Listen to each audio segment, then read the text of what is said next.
welcome John Taylor and Simon McGraw.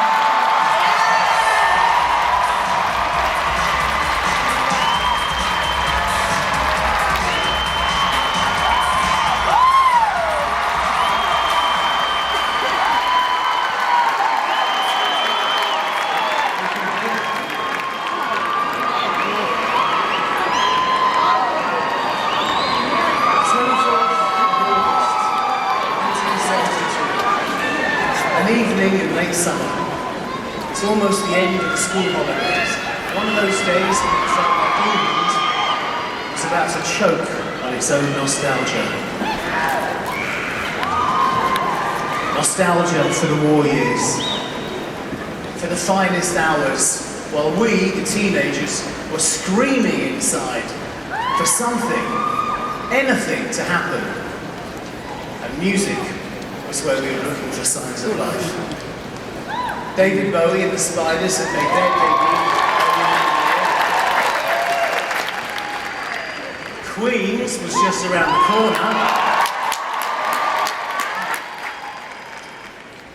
It was into this atmosphere that Roxy Music dropped their pop culture bomb on the British public, performing their first single, Virginia Plain, on prime time BBC One television. The sound was a shock to the system.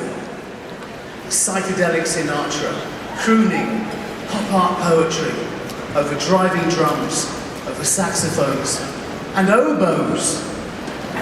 Heavily treated electric guitars, and the most out-there synthesizer parts you'd ever heard. The musicians themselves were dressed outrageously, each one with an individual, well-defined look. Put it all together, and what you got was pulp science fiction. Their wildly exciting self-titled debut album was just as cinematic. It took the listener to burnt-out battlefields, sunlit beaches, and darkened movie theatres. There was funk, country and western, rock and roll, German experimental music, doo-wop, all hybridized into something entirely new. But this was more than just music. This was all-encompassing, pioneer, lifestyle branding. This was an entire genre unto itself. This was Roxy Music.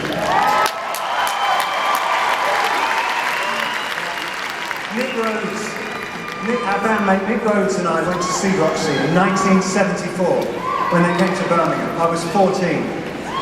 On a Saturday afternoon, we found ourselves in the lobby of the Odeon, where we made the acquaintance of two fans.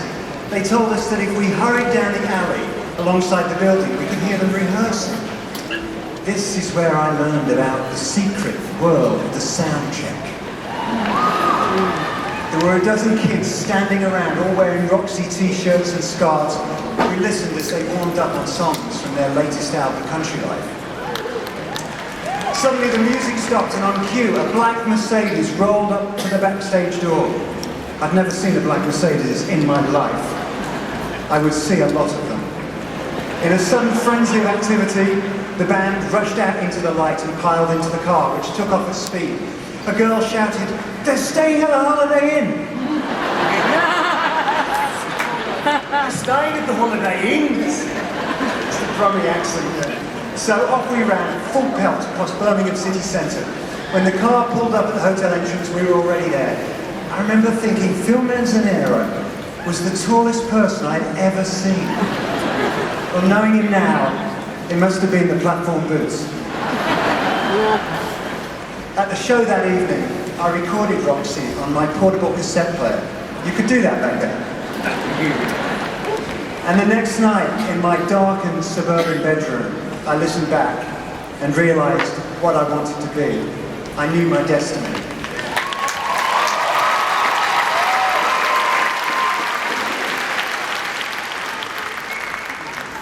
The subsequent journey of Roxy Music, piloted by the open heart surgery that was Brian Ferry's lyric writing, would take us deep into emotion and romanticism.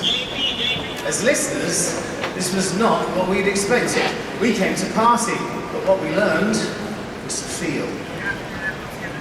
Over a 12-year span, they recorded 8 studio albums, each one a masterwork, each one filled with moments that defy the dry eye. Always the experimentation, the drive, humour, the articulate, versatile musicality. A body of work that fulfilled every promise of the electric rock era. After leaving the group in 1973, Brian Eno would become the world's most innovative studio musician. A one-man zeitgeist. Eno helped shape some of the most significant artists of our time.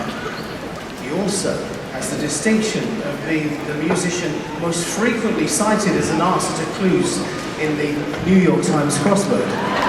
Musician Brian, 3 letters. Musician, Brian, 3 letters. Have you said that? Eno once said of the Velvet Underground, they didn't sell many records, but everyone who bought one formed a band. Roxy sold many more records than the Velvet Underground, and they influenced the life choices of everyone who came into contact with them. The name Bryan Ferry has become a synonym for cool.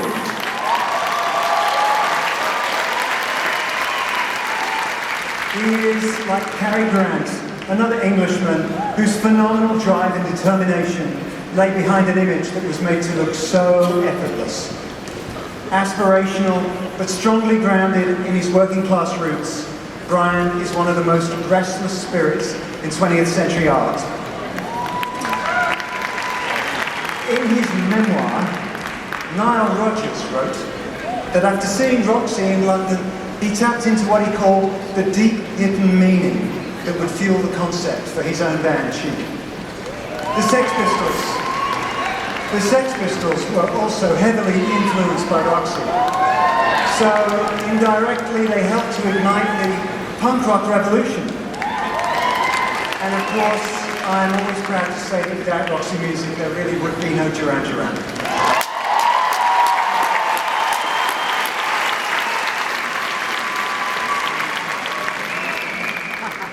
Along the way, in the early 80s, we were inadvertently able to introduce Roxy to our young American audience.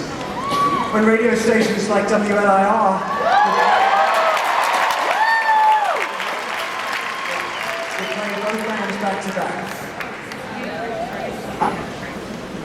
Our musical paths finally crossed in 1985, when Nick and I invited Andy Mackay to perform with us on Arcadia's So Red the Rose. Andy's unique style of playing saxophone and clarinet proved to be the crucially lush element that we were looking for. Roxy Music's influence is immense and impossible to calculate. We're happy to see them here together tonight and honoured to be the ones to bring them into this hallowed institution. Ladies and gentlemen, it is our pleasure to induct into the Rock and Roll Hall of Fame